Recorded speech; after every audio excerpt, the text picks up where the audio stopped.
Vamos a utilizar en este vídeo diferentes técnicas para resolver ejercicios de probabilidad. En nuestro primer ejemplo, lo que se nos plantea es que se van a extraer dos cartas de una baraja española y queremos calcular la probabilidad de que sean figuras, sota, caballo o rey, con devolución y sin devolución de la carta al mazo. Evidentemente, si lo hacemos con devolución, las condiciones de partida vuelven a ser las mismas. Si la carta se devuelve al mazo, los sucesos son por tanto independientes. Lo que suceda en la segunda extracción no va a depender de lo que ocurre en la primera. Vamos a llamar a su 1 a sacar una figura en la primera extracción. Y a sus 2 será sacar figura en la segunda extracción. Como quiera que tenemos 3 figuras por 4 palos, resultan 12 figuras en el mazo de cartas. Por tanto, la probabilidad de sacar figura en la primera extracción será de 12 casos favorables frente a 40 casos posibles. 40 cartas que tenemos en el mazo. En el segundo caso, es evidente que la probabilidad de sacar figura es igual que en la primera extracción, es decir, de 12 casos frente a 40. Hemos devuelto las cartas, tenemos las mismas cartas que al principio. Obtener figura en la primera y obtener figura en la segunda es lo mismo que hallar la probabilidad de la intersección entre ambos sucesos. Cosa que calculamos sencillamente multiplicando ambas probabilidades. En este caso nos queda 12 cuarentavos por 12 cuarentavos, que es lo mismo que 144 partido por 1600. Si eso lo simplificamos, al final 9 partido por 100. Y 9 partido por 100 significa que tenemos un 9% de probabilidades de obtener figura en la primera y figura en la segunda, cuando lo hacemos con devolución. Sin embargo, cuando lo hacemos sin devolución, significa que en la segunda extracción hay menos cartas que las que teníamos en la primera extracción. AS1 sigue siendo 12 partido de 40, pero AS2, ya estamos hablando de un suceso que depende del primero, sería 11 cartas, puesto que ya hemos traído 11 figuras, frente a 39 cartas. Por tanto, al calcular la probabilidad de la intersección de ambos sucesos, igual que antes, lo que hacemos es realizar el producto de 12 cuarentavos por 11 31 avos. El resultado, que ya te lo adelantaba en el bloque en amarillo, va a ser de un 8,5% de probabilidad, ligeramente inferior a cuando lo hacíamos con devolución.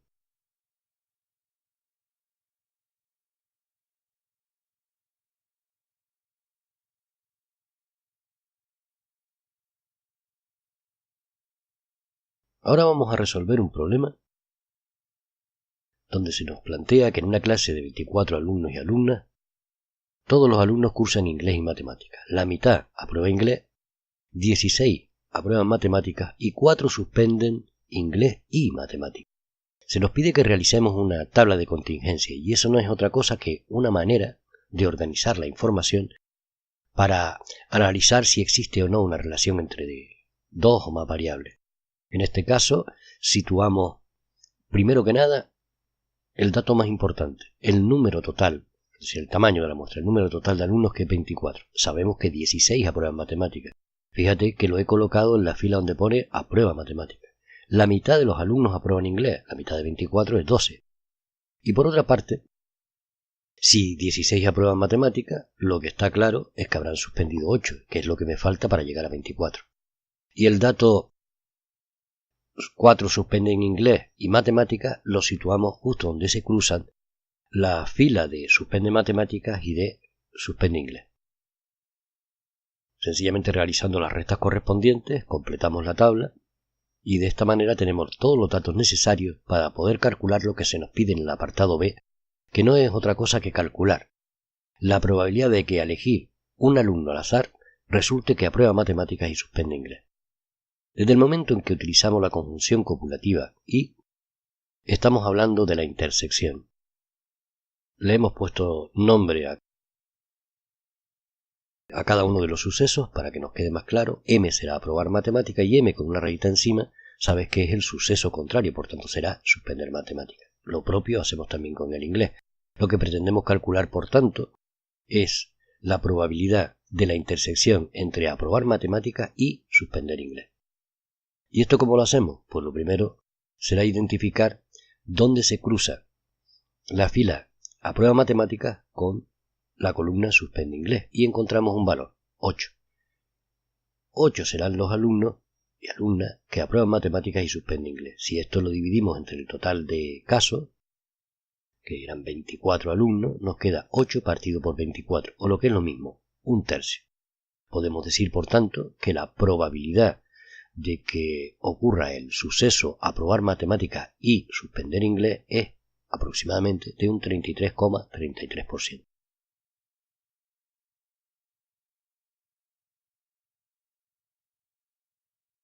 Otro caso distinto.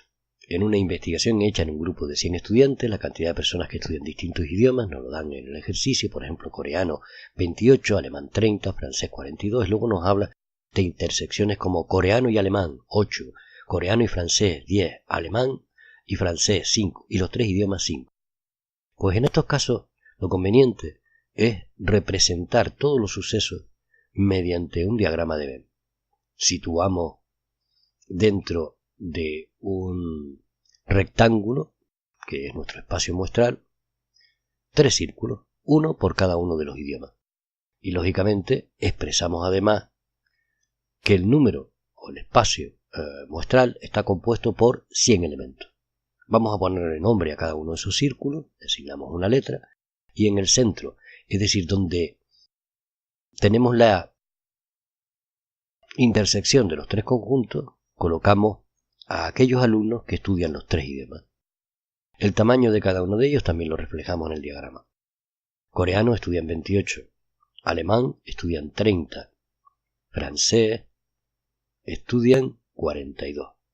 Y ahora de lo que se trata es de saber cuántos alumnos y alumnas se encuentran en cada una de esas áreas.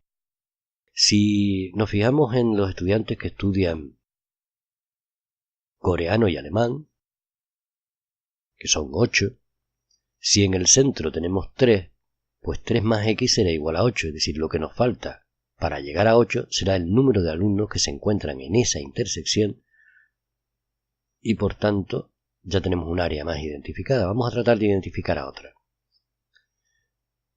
Alemán más francés, es decir, alemán y francés, son 5. Como en el centro tenemos 3 que estudian aparte de alemán y francés el coreano, lo que nos falta para llegar a 5 serán 2.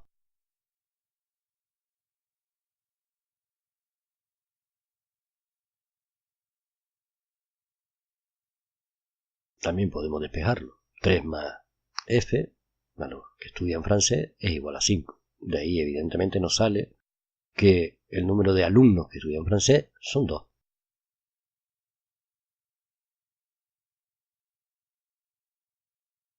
Vamos a seguir identificando áreas. De una parte sabemos que los alumnos que estudian alemán son 30, pero ¿cuántos estudian solo alemán? Pues tendremos que descontar de esos 30 los que estudian otros idiomas también, al mismo tiempo que el alemán. Luego lo que tenemos en las intersecciones, que son 5 más 3 más 2 más x, tiene que ser igual a 30. Si despejamos x, nos quedan que tenemos 20 alumnos que solo estudian alemán y ningún otro idioma más. Vamos a seguir completando la tabla. Evidentemente, si coreano y francés estudian 10, para completarlo nos hace falta un 7. Vamos a hacer lo mismo que hicimos con los alumnos que solo estudian alemán, pero en el caso del francés. Si tenemos 42 alumnos y le descontamos los alumnos que se encuentran en las intersecciones, es decir, que no solo estudian francés sino otras cosas, nos va a quedar 30. Esos serán los que solo estudian francés. Y también hacemos lo propio con el coreano. Serían 28 menos 15, que nos hace un total de 13.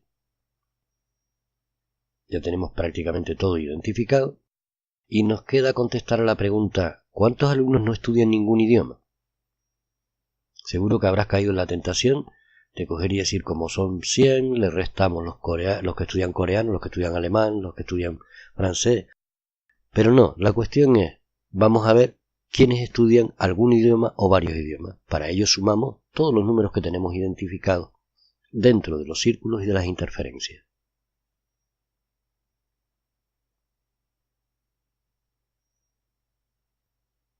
Si realizamos esta cuenta, nos arroja un total de 80 alumnos. 80 alumnos estudian algo, o varios idiomas a la vez. Si 80 estudian algo, los que quedan fuera, es decir, los que están fuera de esos círculos, son 20. Luego ya hemos contestado a la pregunta. El número de alumnos que no estudian ningún idioma será de 20 alumnos, mientras que 80 estudian algún idioma, o varios.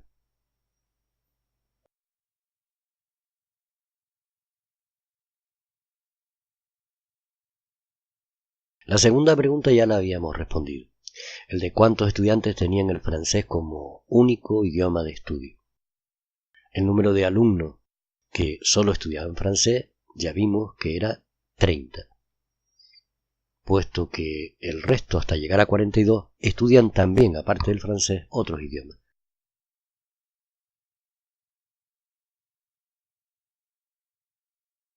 Con esto tenemos perfectamente resuelto nuestro problema, en el que en esto solo nos han pedido el número de alumnos, pero nos podían haber pedido perfectamente la probabilidad, por ejemplo, de que tuvieran como único idioma de estudio el francés.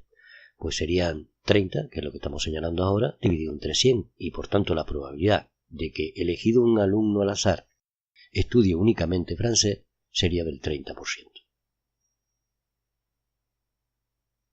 Como habrás visto, a lo largo de este vídeo hemos utilizado distintas técnicas. En el primer ejercicio no nos fue necesario más que aplicar los conceptos básicos que tenemos de probabilidad. El número de casos favorables dividido entre el número de casos posibles.